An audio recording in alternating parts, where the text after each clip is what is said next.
kami ng anak niya. Ang nabasa ko yung sa Bugaw. Bugaw? Inamin niya lahat. Tapos yung inamin niya sobrang brutal. Grabe. Talagang dumadating sa point na nagmamakaawa ako sa kanya. Alam niya, buntis ako Ako nagbibig ako sa sarili ko sa salamin. Mahalin mo sarili mo kahit konti lang said, mahalin mo sarili mo. This video is so painful to watch. Talagang pag-aalala ko. Yo, what's up? This is Real Talk Darbs. Back at it again. In today's video, my friends, magre-react tayo sa interview ni Zainab with Tony Talks. About cheating allegations, guys. Guys, before I start, this is a blind react. Hindi ko pa napanood yung buong video. So, much better yon kasi mas raw. Let's check this out. Alam nyo, kung matatandaan nyo, 2 years ago, siya ang kauna-unahang guest ko sa Tony Talks. Ngayon, nagbabalik na siya. Kasama natin, Zainab. Natupad na ang dasal ng lahat. Lagi nilang kino-comment, future single mo. Hindi nga. Dapat ganon, di ba? I mean, there's nothing really wrong with you being a single mom. Yun kasi minsan ang naiisip ng iba that you're a single mom, parang disgrasyada kang babae. There's a lot of reasons why you became a single mom. And I think walang gustong nanay na iwanan ng tatay ng anak nila. Kasi di ba Oo. emotional ka? Parang Hanggang ngayon pa rin. Kasi di ba nawala yung baby ko, yung pangalawa, si Moon. Having been able to break up with the father is something, but being able to lose a kid, I think that's more traumatic. Talagang nanganak ako, panibagong hormones na naman Oo. to, girl. Actually, parang nasa postpartum ka nasa postpartum pa nga ako. Mga hindi nakakaalam, there is a situation called postpartum blues. It's super susceptible kasi ng mga moms that just gave birth because of the hormones is a little bit unstable. Kaya minsan makikita mo yung mga nanay na kakapanganak pa lang parang super depressed. Kung masakit ngang iniwan ng jowa kung wala kang condition called postpartum blues, paano pa kaya kung you're going through postpartum blues and at the same time something traumatic happens to you? So the pain literally will be amplified. Halo-halo talaga siya, malala. Pero ang ganda mo para na. Sa dami ng pinagdadaanan mo. I can notice that she's trying to smile things out, but super obvious sa smile niya na to that she's just trying to front happiness, but I think that she's not really okay. Kasi natatakot. Ayan, naiiyak ako. See? She's just waiting for a moment to cry it off. Kailan nagkaroon ng personal problem dun sa relationship nyo?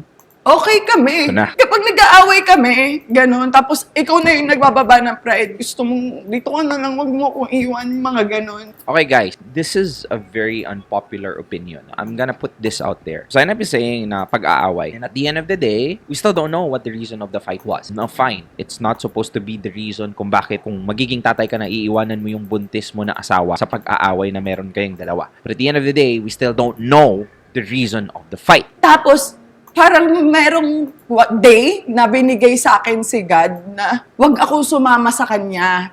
Sa totoo lang, naniniwala talaga ako dyan sa mga sinyales. There are certain situations when people caught their partner cheating, hindi mismo sila ang gumagawa ng paraan para mahuli. Kumbaga, kusang dumarating sa kanila yung impormasyon. And I think this is what happened to Zainab. Nakita ko, Binuksan mo lang? binuksan ko yung laptop, sakto na yung laptop nasa message. Nabasa mo lahat? Hindi ko naman nabasa lahat. Ang nabasa ko yung sa Bugaw. Bugaw? Really? So you mean to tell me Kasta at his status would pay? Nagkapatawaran pa kami after nun kasi akala ko ayun lang. Hindi pala. From the start, niloloko niya ako. Kami ng anak niya. Coming from a guy myself, I would know that there is a reason. What reason is that? I don't know too. Is it a reasonable reason to do that sa mag-ina mo? Of course not. Nagsabi siya na mamatay man si mama ko, mamatay ka man, mahal, mamatay man si Bia, wala talaga. Wala siyang ibang Wala, babae. wala talaga. Dininay niya. After 2 days, inamin niya lahat. Tapos yung inamin niya sobrang brutal na. Ay, gusto ko talagang talagang pag-aalala ko.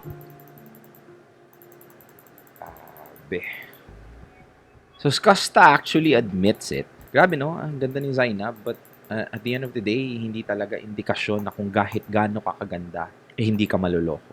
This is something that most people fail to realize na porket maganda ka, ibig sabihin, you're cheat-proof. kasi manghihinayang yung taong mag-cheat sa'yo. No, it's not the case. Like, this woman is very beautiful. I think one of the most beautiful faces in the Philippines. This is me not trying to scare yung mga hindi masyadong kasing ganda ni Zainab, but real talk, kung si Zainab nga naloko, hindi ko sinasabing maloloko ka din, but that's the baseline, my friend. Okay?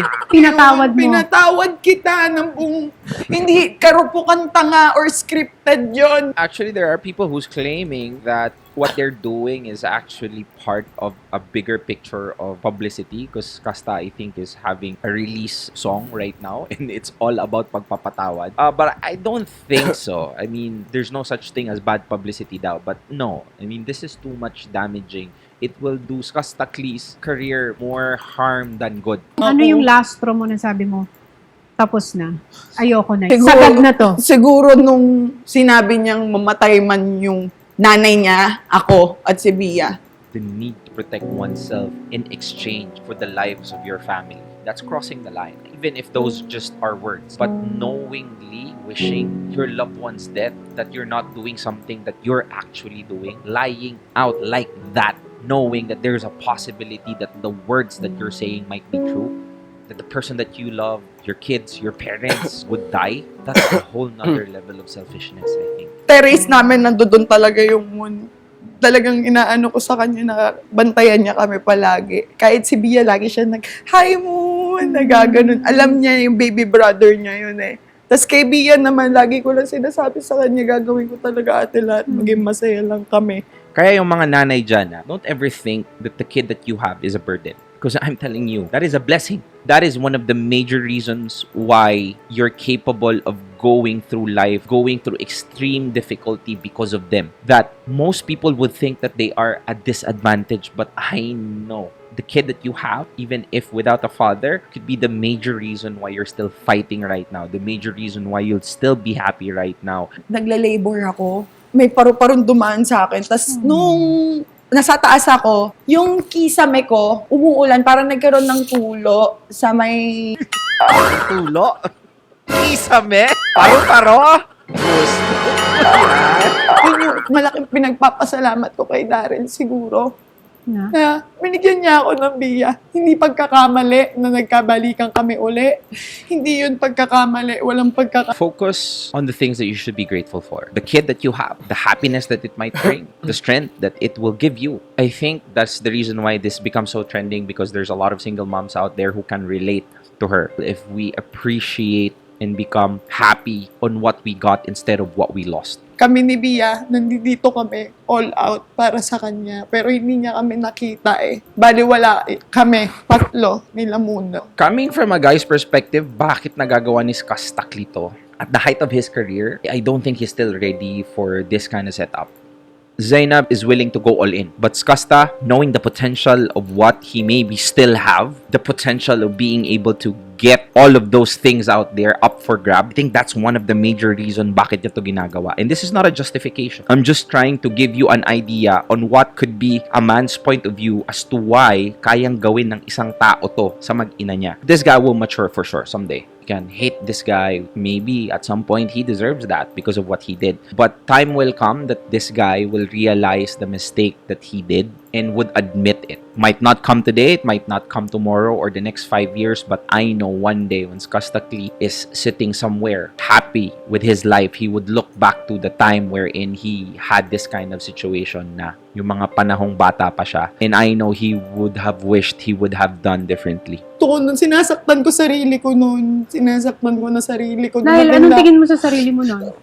Sobrang fail. Year ng buhay ko. That's one thing about love. You can never force someone to love you in return. And I hope we grow the wisdom to understand that it's never a reflection of our value if the person we decide to love does not love us back. Hindi ibig sabihin nun na wala kang halaga. Hindi ibig sabihin nun na worthless ka. A bottle of water sa bus station would only cost you 10 pesos. But the same bottle of water in a hotel would cost you 150 or more. It's the same bottle of water. It's the same quantity.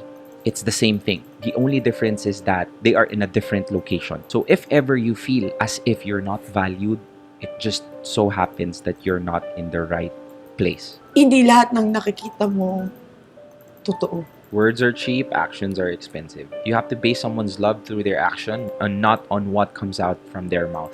Sa pag-ibig, ano natutunan mo? Huwag mong ibibigay lahat. What did I say? 80-20 rule. Don't give everything right away. 80% for the person that you love, 20% for yourself. Kasi kailangan mong magtira ng pagmamahal sa sarili mo. Kung sakaling it didn't work, sasaktan ka lang, hindi ka madudurog. Ako nagbibig ako sa sarili ko sa salamin. Mahalin mo sarili mo kahit konti lang. Mahalin mo sarili mo. Mahalin mo yung sarili mo. Those trauma, those kind of things could have been prevented kung meron lang tayong pagmamahal sa sarili natin. Nakakasama na ako na ibang tao ngayon na kapag sinasabi nila yung worth ko, gumagaan yung pakiramdam ko na, oo nga no, buti pa yung ibang tao nakikita yung worth ko samantalang ako hindi ko nakikita. How can you expect someone to see your worth if you can't even see your worth? Everything starts from you. Ano si Zainab nanonood ng vlogs ko, no? Because I really know that the content that I produce really would help her instill that value that she needs. So I hope, Zainab, if you're watching, I hope you'll be able to see your worth and your value very soon because kamahal-mahal ka and there's a lot of people out there who are so willing to give the love that you're so willing to give. Pero bago mo tanggapin yung pagmamahal na yun, I think it's safe to start within oneself to give that love to yourself first. Real talk. To those mothers who has been going through the same as what Zainab is going through, my message to you is that, first of all, you have to understand that you're strong. And that strength is a prerequisite for you to become happy later on. And that whatever it is that you're going through, may dahilan yan. That pain, those times wherein you were about to break down but you didn't, and that you're still here fighting, not just for yourself anymore but for the kid that you have. I want you to understand that you're worth it. That pain is not invalid. That somehow, at the end of the day, may mga pagkakataon pa rin sa buhay natin na dapat natin ma-realize na yung value natin bilang isang tao should come first before we give value to others. And that if ever you're someone, a single mom, or someone who is going through extreme difficulty, know and understand that it can't storm forever. That there are days, if you were able to go through the darkest days of your life, be ready to receive the light that you will have in the future, specifically with you, the family that you have, the kid that you're carrying right now. And I hope that someday you will realize to never allow to slowly lose yourself trying to hold on to someone that never held you to begin with. 기다렸어요 오랜 시간을 밤이 지나고 빛이 쏟아지길 삶이라는 걸 Kuya Darbs, ako naman yung may tanong sa'yo. Kasi Oh. sabi mo, huwag na i-check yung mga ganyan, yung social media. Paano kung chinek, pero naka-move on na siya?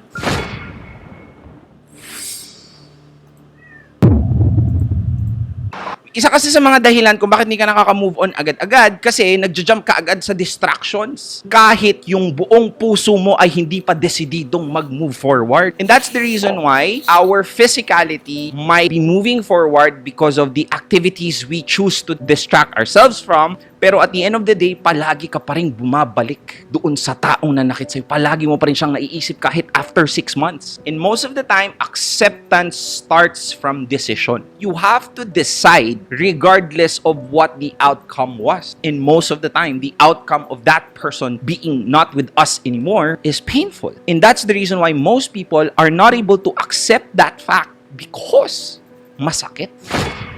And they think not putting a dot to it, may chance pang maging okay. Every time you think about after 3 months, 4 months, 5 months, you're still thinking that something might happen that would stop that feeling of pain, the feeling of loneliness. And most of the time, my friends, wala na talagang kasunod yun. And part of the reason why most people get hurt from the person that they're trying to move forward is because they're not trying to do an effort to filter the things that they see. Kontrolado mo yun eh. You checking on him, you checking on his stories, you checking kung saan siya pumunta, trying to analyze kung sinong kasama niya puts more damage to you. That information is toxic. Have you ever tried to have a good morning? It feels as if I can conquer the world. Tapos may phone bago ka maligo. Nakita mo, nag-post siya sa My Day. Nagsha-shot siya, tapos meron siyang mga kasayawang mga babae. So ano nangyari? A day that was supposed to be productive was not productive because all of those times, the entire day, iniisip mo lang kung bakit niya ginawa yun at anong ginagawa niya. And that itself is a disservice to your own self-worth and to your own self-improvement.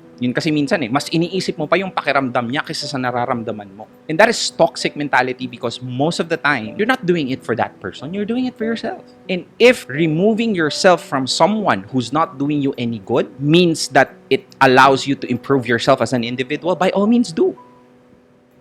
Okay, wala nang patumpik-tumpik pa. Let us all welcome the GG Vibes Band. Yeah! Oh, yeah! What's up? Hi, Go! Bella! Yeah, come to us. Let's get on. It is an honor, guys, to have you. Dati pinapanood ko lang kayo sa cellphone. Grabe. Thank you po. Kaya Ros, kakaiyak naman yan. Pero Ros, bakit ganyan yung mga tanong mo? Nakikinig ako sa'yo. GG, ganun talaga kasi maraming marurupok ang nanonood. Hi! Ayan, sila. Kuya Darbs, ako naman yung may tanong sa'yo. Kasi Po. sabi mo, huwag na i-check yung mga ganyan, yung social media. Paano kung chinek, pero naka-move on na siya? Chinek lang naman niya. That's actually a very good question. Doon mo malalaman na talagang nakaget over ka na sa isang tao. Pag chinek mo yung profile Yes. niya at may kasama siyang iba at wala kang naramdaman kundi kaligayahan, ibig sabihin, naka-move on ka na, kaibigan. Alam mo, Oh. Kuya Darbs, gusto ko yung sagot mo kasi yan din yung sinagot niya. Sino ba ang pinag-move onan mo, Miss Gigi? Ganyan yung kaibigan ko eh. Anong sinabi niya? Yung chinek niya yung cellphone niya, wala siya naramdaman. Tapos kinabukasan, Oh. iba na yung cellphone niya. Ay! Kakibang cellphone niya. Tinapos na pala. Wala siya naramdaman. Binasag pa yung cellphone. Binasag, parang puso. Parang yung cellphone niya, parang puso ni Nasty Mac. Wasak. Wow. Ano nga ba ang mga dahilan kung bakit mafo-fall ang isang Gigi Delano? Hindi ko alam. Yung personality nung tao, kung paano niya ako siguro ma-handle. Kasi ako kasi yung taong topakin. May moments na gusto kong pinapatulan ako. May moments na ayaw kong pinapatulan ako. So, dapat mahaba ang pasensya. Wala kasi ako ideal guy. Pero kasi, I have a partner right now. Emotional, damn it! Wasak, ha? Wow. I think, lahat na kasi ng traits na nasa kanya ngayon, wala na akong Nasa kanya. hahanapin sa iba.